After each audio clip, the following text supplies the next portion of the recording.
오늘은 사람을 살리는 말을 하라라는 제목을 함께 말씀을 나누겠습니다. 이 말씀을 들으시는 가운데 저와 여러분에게 그런 사람 살리는 말을 할 수 있는 그런 사람을 살리는 그런 생명의 사람이 되시기를 주님의 이름으로 축원합니다. 제가 지금까지 13년째 빼놓지 않고 보는 유일한 TV 프로그램이 하나가 있습니다. 무한도전입니다.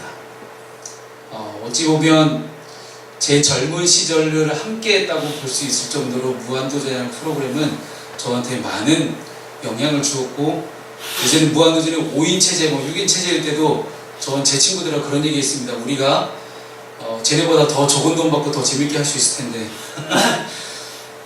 아무튼 친구들하고 참 토요일 지나서 저희가 주일날 교회 와서 교회 친구들하고 딱 만나면 항상 무한도전을 제일 먼저 이야기를 하고, 마치 무한도전을 안 보면 그 주의 청년부에서는 저희가 할 말이 없을 정도로 그만큼 무한도전이 저희에게는 큰 인기였습니다. 무한도전을 이끌어가는 유재석 씨는 국민 MC라고 불립니다. 무엇보다도 그의 착한 성품이 본보기가 되었고, 무엇보다도 그가 하는 말 한마디가 누군가를 비난하고 깎아내리는 말이 아니라 항상 그는 사람을 세우는 리더십으로 모든 프로그램을 진행해 나갔던 것입니다. 가끔씩 장난을 치기도 하지만 온갖 디스가 난무하는 그런 방송가에서 유독 유재석 씨만큼은 다른 MC들과는 다르게 사람을 세우는 사람으로 계속해서 했다는 것입니다. 유재석 씨가 하셨던 말 중에 그가 어떻게 사랑받을 수 있었는지를 보여주는 그런 명언들이 있습니다. 앞에서 할 수 없는 말은 뒤에서도 하지 말라. 말을 독점하면 적이 많아진다. 적게 말하고 많이 들어라. 그리하면 적은 사라지고 내 편이 많아질 것이다. 혀를 다스리는 건 나 자신이지만 뱉어진 말은 되돌아와 나를 다스리는 법.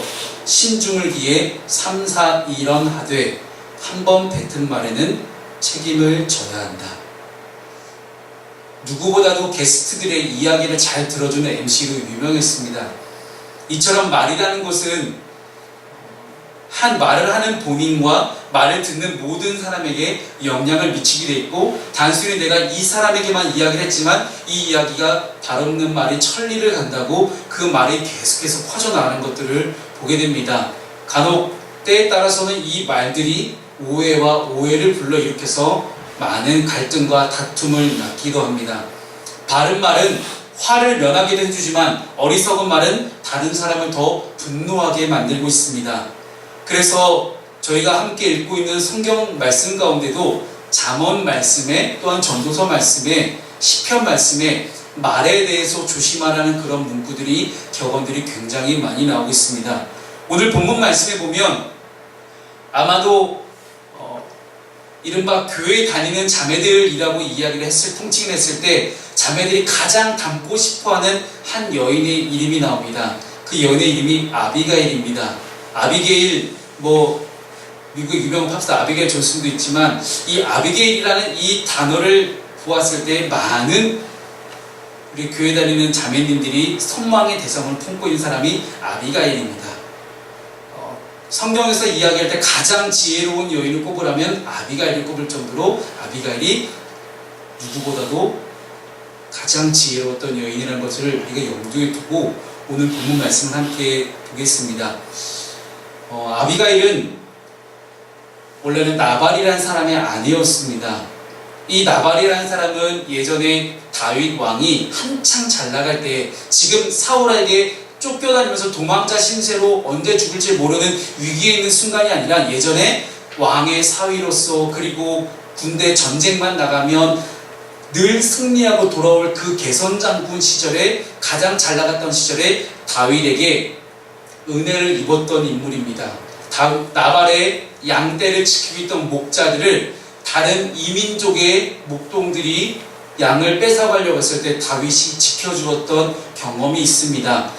그렇게 보았을 때 이미 나발은 다윗에게 은혜를 갚아야 하는 그런 처지에 있습니다. 그런데 다윗이 도망자 신세가 되어서 나발에게 내가 지금 도망자 신세가 되었다. 비록 내 신세가 이러하지만 지금 너네 집에 양털을 깎는다고 하니, 그 당시 고대 근동 지방에서 양털을 깎는 날은 온 집안이 다 잔치날이었습니다. 모든 마을 사람이 다 모여서 함께 잔치를 벌일 정도로 양털 깎는 날은 굉장히 중요한 날이었습니다. 심지어 지나가는 고아와 나그네와 과부까지도 함께 불러서 먹던 날이 양털을 깎는 날입니다. 그 날을 맞아서 울커니 잘됐다. 내가 예전에 나발에게 잘해준 것도 있으니 내가 이번엔 나발에게 은혜 좀 입어야겠다 하고 다윗이 나발에게 우리가 먹을 것 좀 요청한다라고 그렇게 자기의 신하들을 보냅니다.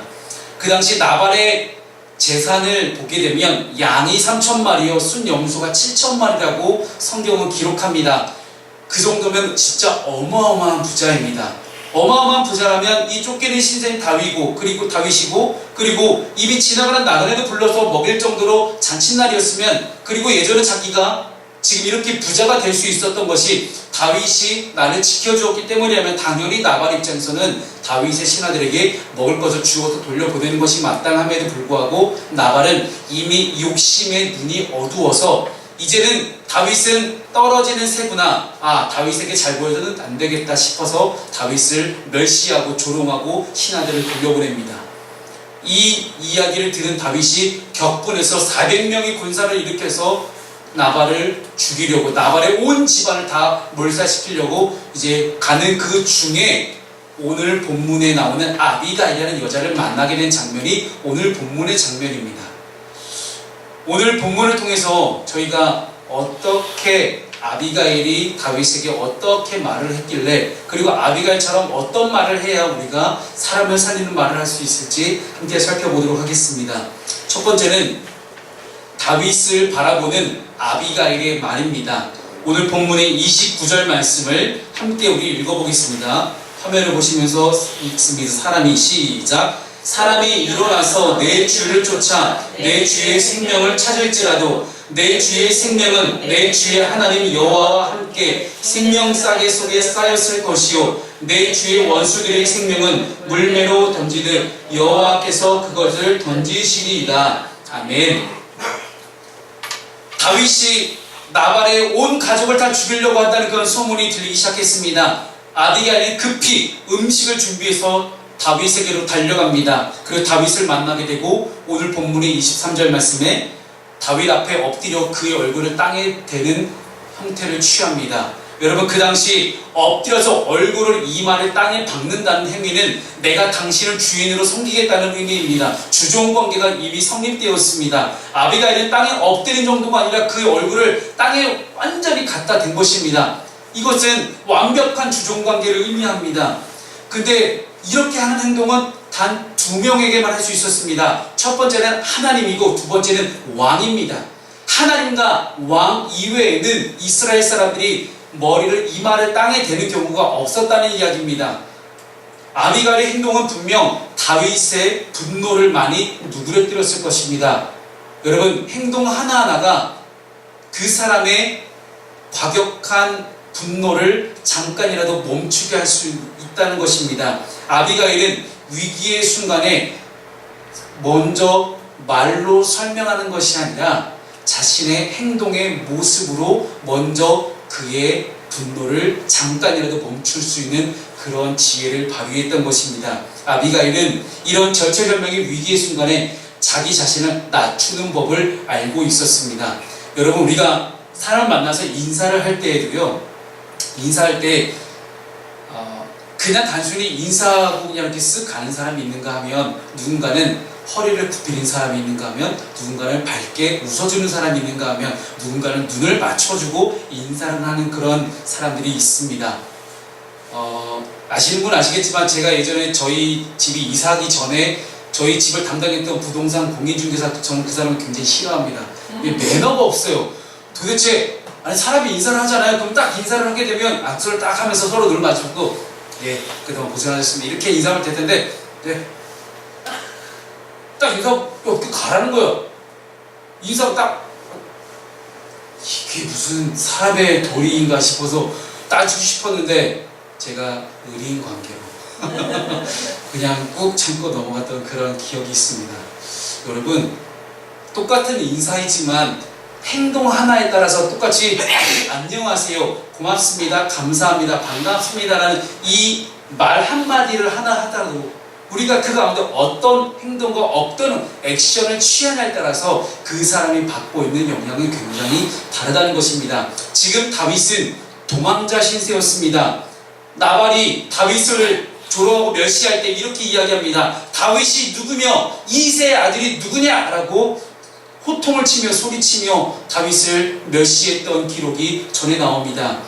그만큼 다윗의 처지는 현재 불행했습니다. 아마도 사울 왕이 이스라엘 전국에다가 다윗에 대한 수배령을 다 내리고, 야, 누구든지 다윗을 잡아오는 자에게 내가 큰 상을 내리겠다 라고 얘기했을지도 모르는 일입니다. 그런데 비록 다윗을 따르는 무리들이 조금 있다 할지라도 언제 사울에게 죽을지 모르는 다윗의 운명에 나발이 그렇게 멸시한 것도 어찌 보면 당연해 보이기도 합니다만은 그렇게 할 수밖에 없었던 이유가 있습니다. 저희가 이제 예전에 봤던 그 말씀 중에 보면 사무엘상 말씀 가운데 높 땅에 살고 있던 제사장 아히멜렉이 다윗을 도왔다는 이유만으로 85명의 제사장이 사울 왕에게 의해 몰살당합니다.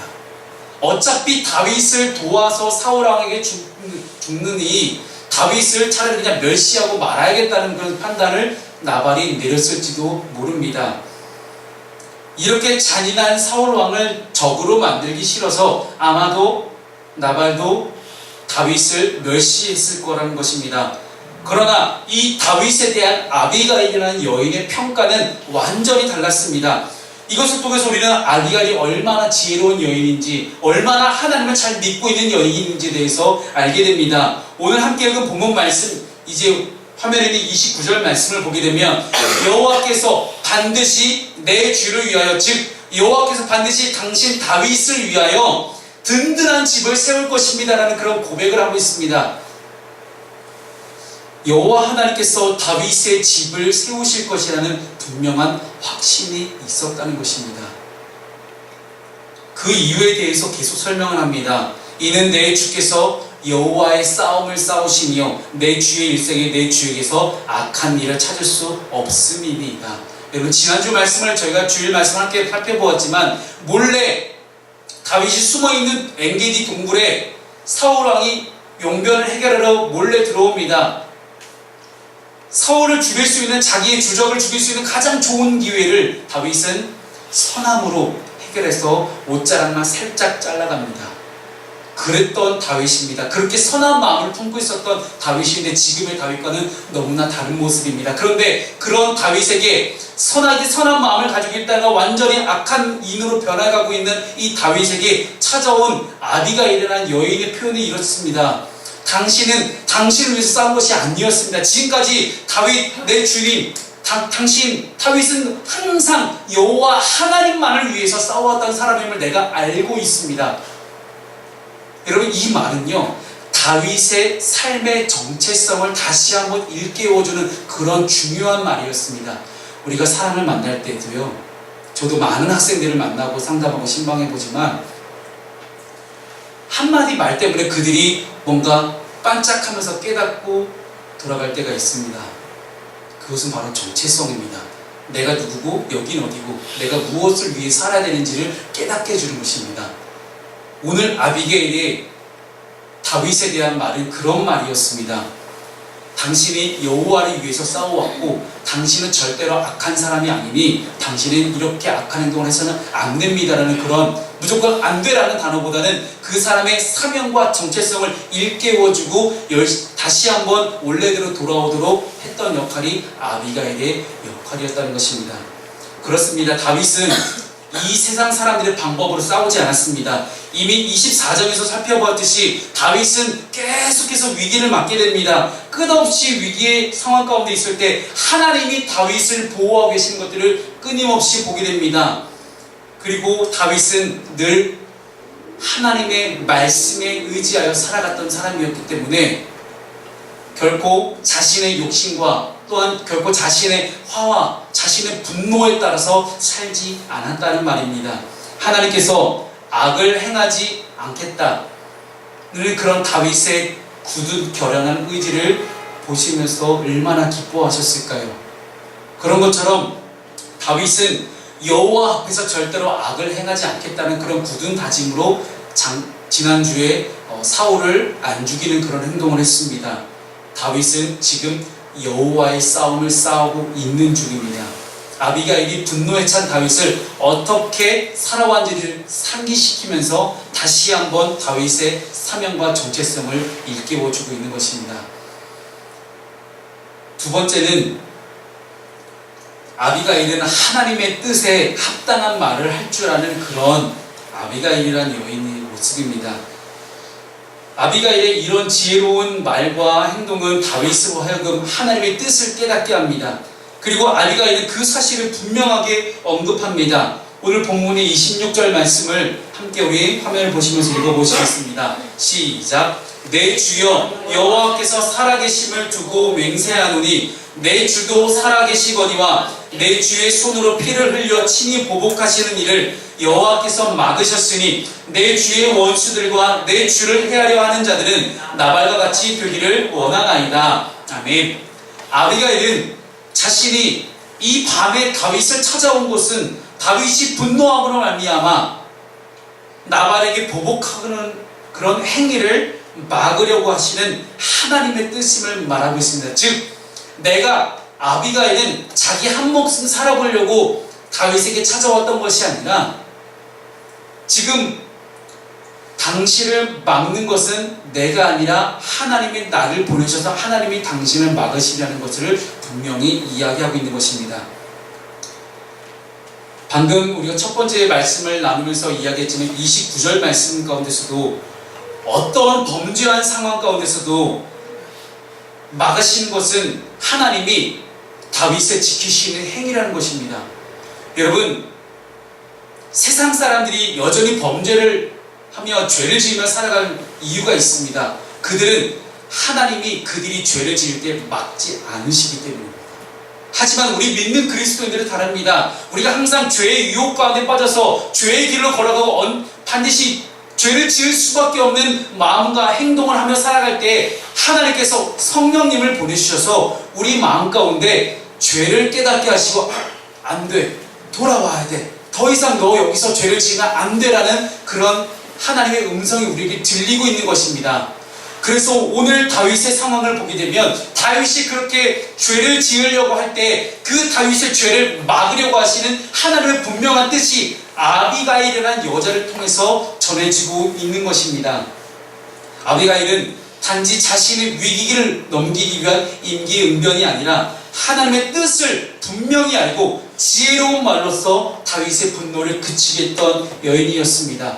다윗도 아비가일의 말을 듣고 깊이 깨닫습니다. 아, 내가 지금까지 어떻게 살아왔는데, 내가 지금까지 나의 선함을 어떻게 하나님 앞에서 잘 지켜왔는데 내가 이렇게 한순간에 내가 죄를 범할 뻔했구나. 아비가일의 지혜로운 말은 나발의 가정의 생명도 살리고 다윗도 하나님 앞에 범죄하지 않게 돼서 다윗이 하나님 앞에서 왕이 되는데 걸림돌이 되지 않게 하는 그런 지혜로운 여인이었습니다. 쉽게 말해서 아비가일은 사람을 살리는 말을 했던 사람입니다. 그러면 이렇게 사람을 살리는 말을 우리는 어떻게 할 수 있을까요? 세 번째, 사람을 살리는 말은 곧 복음입니다. 하나님의 말씀은 죽은 시체를 살리는 능력보다 더 큰 능력이 있습니다. 에스겔서에 보면 마른 뼈들이 살아나서 살이 붙고 육체로 살아나는 그런 환상을 에스겔에게 보여주십니다. 이것이 바로 영을 다시 살리는 능력입니다. 우리 또한 분명히 하나님께서 우리를 다시 살리실 때 이런 일이 일어날 것입니다. 죽은 영혼을 살리는 것은 영은 한 번 살아나면 영원한 것입니다. 그래서 요한복음 11장 25절 말씀, 오늘 본문 앞에 화면을 보시면 함께 읽어보겠습니다. 예수께서 시작. 예수께서 가라사대 나는 부활이요 생명이니 나를 믿는 자는 죽어도 살겠고 무릇 살아서 나를 믿는 자는 영원히 죽지 아니하리라. 아멘. 신약성경의 나인성의 과부의 아들이나 회당장 야이로의 딸들, 예수님께서 다시 살렸지만 이들이 다시 살아서 예수를 믿지 않았다면 이들이야말로 가장 불쌍한 자들이 아닐 수가 없습니다. 그렇기 때문에 우리는 육체가 내 몸뚱이 하나가 잘 먹고 잘 사는 것보다 우리의 영이 사는 것이 무엇보다 중요합니다. 하나님의 말씀은 죽은 영을 살린다는 사실을 우리가 기억하시기 바랍니다.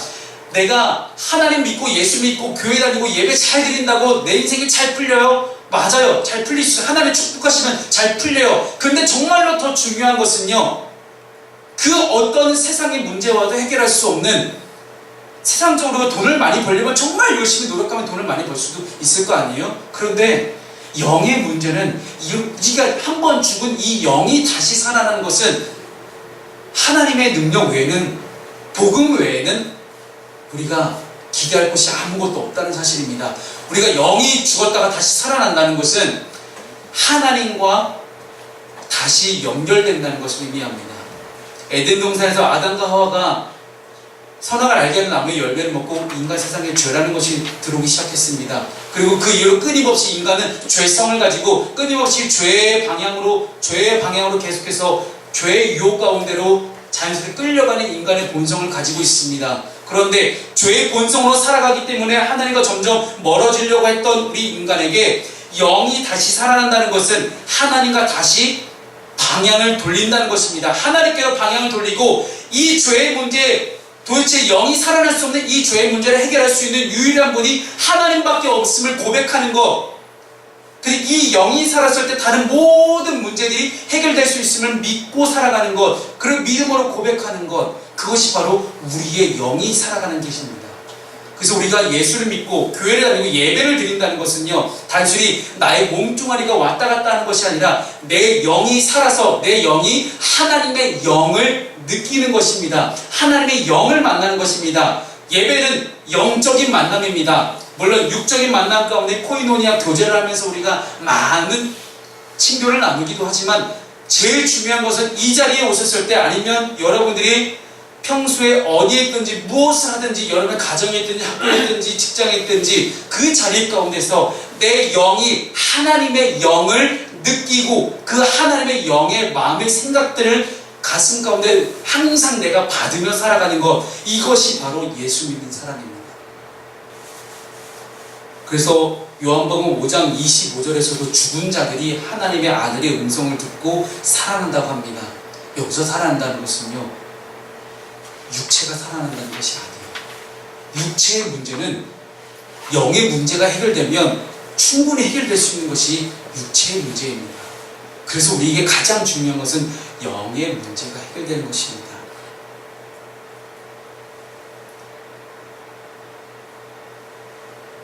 요한복음 6장 63절 말씀은 이렇게 이야기합니다. 살리는 것은 영이니 육은 무익하니라. 내가 너희에게 전한 말이 영이요 생명이라. 요한복음 5장 24절도 이렇게 얘기합니다. 내가 진실로 진실로 너희에게 이르노니 내 말을 듣고 또 나 보내신 이를 믿는 자는 영생을 얻었고 심판에 이르지 아니하나니 사망에서 생명으로 옮겼느니라. 아멘. 여러분, 우리가 하나님의 나라를 사모하고 천국을 바라본다고 이야기할 때 우리는 자꾸만 내가 죽은 다음에 받을 심판만을 생각합니다. 신과 함께라는 영화가 있었죠. 안 보신 분들은 제가 더 이상 얘기 안 하겠습니다. 신과 함께라는 영화를 보게 되면 그 사람의 사후에, 죽은 이후에 여러 가지 재판관들 앞에서 심판을 받는 장면이 나옵니다. 여러분, 근데 더 중요한 것은요, 우리가 하나님께서 분명히 심판이 있다고 말씀하십니다. 한 번 죽는 것은 사람에게 정해진 것이 그 후에는 심판이 있으리니 라고 말씀하고 있습니다. 그렇게 보면 우리는 죽습니다. 그 심판 받습니다. 하지만 죽어서 심판받기 전에 우리가 이미 그 모든 심판의 내용을 확정하면 됩니다. 확정. 절대 변하지 않는 거죠. 우리 부동산 업계에 계신 우리 두 분 지사님이 계시지만 확정일자라는 것이 얼마나 중요합니까? 확정일자만 받아놓으면 내 모든 금액이 다 보존되는 놀라운 효과를 가지고 있습니다. 그렇게 본다면 우리가 지금 이 땅에서 이 시간에 예수 믿고 복받고 예수 믿고 구원받고 예수 믿고 축복받는 이 모든 것들이 확정이라는 거예요. 그래서 오늘 여러분들은 지금 이 시간 확정일자를 받으셔야 됩니다. 하나님께서 그래, 너는 구원받은 녀석이야. 구원받은 녀석이니까 절대 너는 후에 심판받을 때 절대 너는 지옥 갈 일 없어. 이미 여기서 우리가 천국을 경험하고 이 땅에서 우리가 하나님 나라를 경험하고 살아가게 된다면 우리가 죽은 이후에 하나님 나라가 무슨 상관이 있겠습니까? 우리가 자꾸 죽은 이후에 하나님 나라에 대해서 의미를 두는데 그러면 이 땅에서 너무 마음대로 살아가게 되죠. 내 뜻대로만 살아가게 됩니다. 사랑하는 여러분, 이 시간에 우리는 이 땅에서의 하나님 나라를 경험해야 됩니다.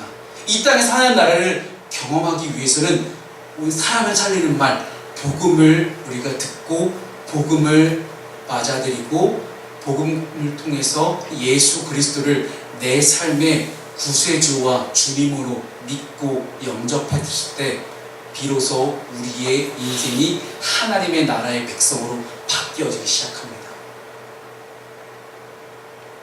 하나님의 사람이 되었을 때, 하나님 나라의 백성이 되었을 때 그 이유로 이 땅을 살아가는 동안 내가 죽을 때까지 내 인생을 책임지는 분은 오직 하나님 한 분뿐이 됩니다. 다윗이 자신의 모든 인생이 하나님께 달려있는 줄 믿었기 때문에 그는 사울의 어떠한 죽음의 위협 가운데도 그는 굴복하지 않고 두려워하지 않았던 사람입니다. 사랑하는 여러분, 그 어떤 두려움과 위협과 문제가 여러분들을 다가온다 할지라도 두려워하지 마십시오.